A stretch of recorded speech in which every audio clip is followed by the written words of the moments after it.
रंजना कभी ब्रश नहीं करती थी।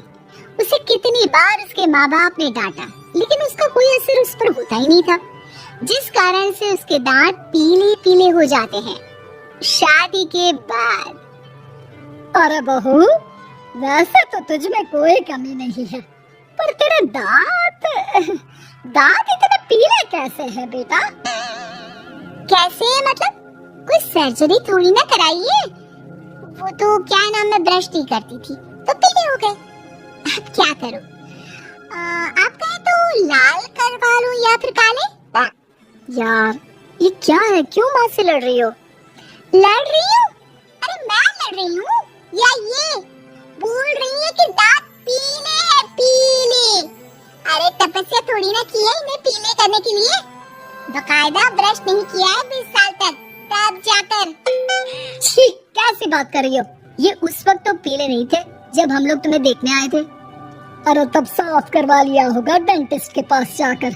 अब देखो कैसे पीले पीले लग रहे हैं। रंजना सास की तरफ गुस्से से देखती है। फिर शुरू हो गई पीले पीले पीले।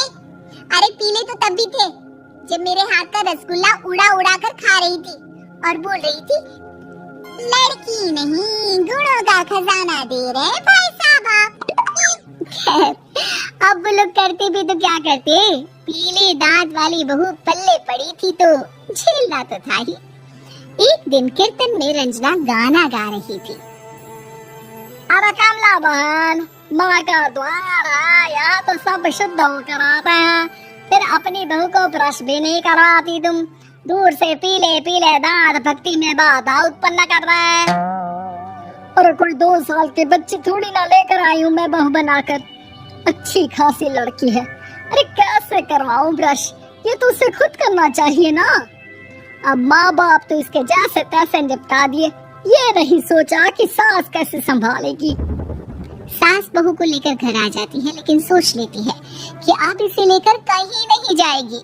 अगले रोज बहू कहती है, अरे क्या हो गया, मंदिर नहीं जाना क्या? कीर्तन का वक्त हो रहा है। मेरी मधुर वाणी से कान्हा जी जागते हैं और सोते हैं। आप तो जानती है ना उनकी भक्ति में कितना मन लगता है मेरा। वो क्या है ना, तबीयत ठीक नहीं लग रही है मेरी, आराम करूंगी मैं। तबीयत ठीक नहीं लग रही? अभी तो मिथुन के गाने पर नाच रही थी आप, और अब बोल रही है कि तबीयत ठीक नहीं लग रही। अरे भक्ति में मन लगा लो सासू माँ, ऊपर जाना है, क्या मुंह दिखाओगी आप? हाँ? सास को बहू की बात पर गुस्सा आ जाता है। मैं क्या मुंह दिखाऊंगी, इसकी चिंता तो ना कर, समझी? अपने मुंह की चिंता कर, जो ये पीले पीले दांत लेकर हर जगह पहुंच जाती है। पता है लोग कितना मजाक बनाते हैं। ना जी ना, मैं नहीं जाना कहीं तेरे साथ। तो ये बात है। कोई ना, मत जाओ, मैं अपने कमरे में ही बैठकर भक्ति कर लूंगी। ऊपर वाला दांत थोड़ी ना देखता है, मन देखता है, भावना देखता है। और अरे बस बस, तू सब कुछ दिखा, बस ये सफेद चमकदार दांत ना दिखाना किसी को, है? जा यहाँ से। बहू को सास की बात का कोई फर्क नहीं पड़ता, वो तो जैसी थी वैसी ही रह जाती है। सुबह नहाकर किचन में खाना बनाना, फिर खाना खाना, कीर्तन भजन करना और सो जाना। एक दिन, माँ जी मैं सहेली के घर जा रही हूँ, शाम को लेट आऊंगी। हाँ, तो जाना, मैंने कौन सा तेरी आरती करनी है घर पर बैठकर। रंजना सहेली के घर जाती है, जहाँ वो पार्टी में जाने की तैयारी कर रही होती है। अरे शिखा, कहाँ जाने की तैयारी कर रही है? मैं गलत वक्त पर आ गई क्या? अरे नहीं यार, उल्टा सही वक्त पर आई है।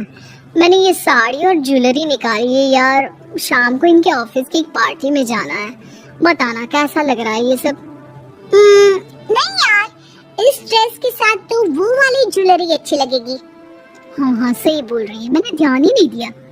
वैसे तो हमेशा से मस्त फैशन सेंस रखती है। तो बड़ा जाती होगी ना पति के साथ पार्टी में।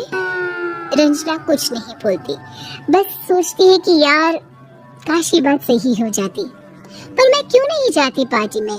क्या इन लोगों की कोई पार्टी होती नहीं होगी? रंजना घर आती है और रात में पति से सवाल करती है, एक बात बताइए, आप मुझे किसी पार्टी में क्यों नहीं ले जाते? क्या आपके यहाँ ऑफिस में पार्टी नहीं होती? पति बेचारा क्या कहता कि दांत पीले हैं तुम्हारे इसलिए। अरे कोई पार्टी होती नहीं हम लोगों के ऑफिस में, तो कहाँ से लेकर जाऊं? और मार्केट, मॉल, कहीं वीकेंड घूमना, कहीं तो। अरे यार सारे हफ्ते में एक छुट्टी मिलती है, तो सोचता हूँ कि आराम ही कर लूं। क्यों? रंजना मन मार के रह जाती है। पहले कभी सास के साथ मंदिर जाया करती थी, लेकिन वो भी सास ने ले जाना बंद कर दिया। घर बैठी बैठी रंजना बोर हो जाती है। तभी उसे आइडिया आता है और वो मायके जाने का सोचती है। सासू माँ, 2 दिनों के लिए मम्मी के घर जा रही हूँ। अच्छा अच्छा ठीक है, आराम से जा। और हाँ, माँ से कुछ अच्छी आदत सीख कर आना कि कैसे शरीर के हर भाग की तरह दांतों की सफाई भी जरूरी होती है, समझी? शुरू हो गई ना आप? वो लोग आपकी तरह नहीं है कि छोटी छोटी बात का बतंगड़ बना दे। उन लोगों के लिए मैं मायने रखती हूँ, ना कि मेरे पीले पीले दांत। रंजना माँ को बिना बताए उन लोगों को सरप्राइज देती है, लेकिन जैसे ही वो दरवाजे पर पहुँचती है, अंदर देखती है कि घर वाले कहीं जा रहे होते हैं। अब माँ, काश रंजना दीदी के दांतों वाली प्रॉब्लम नहीं होती, तो वो भी हम लोगों के साथ चलती ना बुआ जी की बेटी की शादी में। हाँ बेटा, लेकिन अब उसे कौन समझाए कि उसको उसके पीले दांत नहीं दिखते, लेकिन उसके आसपास के लोगों को कितना एम्बैरेसिंग फील कराते हैं। मुझे तो कितनी बार उसके स्कूल की टीचर ने शिकायत की कि उसके साथ कोई लड़की बैठना भी नहीं चाहती, और ना ही कॉलेज में कोई उससे बात करना चाहता था। लेकिन पता नहीं क्यों उसे ये बात समझ में ही नहीं आती। कोई कमी नहीं है उस लड़की में, बस यही कि दांत पीले हैं। वो तो भला हो जीजा जी और उनकी माँ का, जो दीदी को जैसी है वैसे ही रखा हुआ है। रंजना को अपने घर वालों की बात सुनकर बहुत दुख होता है। वो सोचती है कि वो क्या करे, लेकिन फिर वो सीधा डेंटिस्ट के पास जाती है, अपने दांत चमकाती है और कसम खाती है कि वो रोज ब्रश करेगी। और क्या हो गया? तुम तो 2 दिनों के लिए गई थी ना? पर कोई ना, अच्छा है, चलो आ गई तो। रंजना सास के सामने आकर खड़ी हो जाती है और पूरी स्माइल करती है, उसके चमकदार दांतों को दिखाती हुई। हाँ? चले मंदिर? माँ मुझे माफ कर दीजिए, मैंने आप लोगों को बहुत एम्बैरेसिंग फील करवाया। मैं आज से रोज ब्रश करूंगी।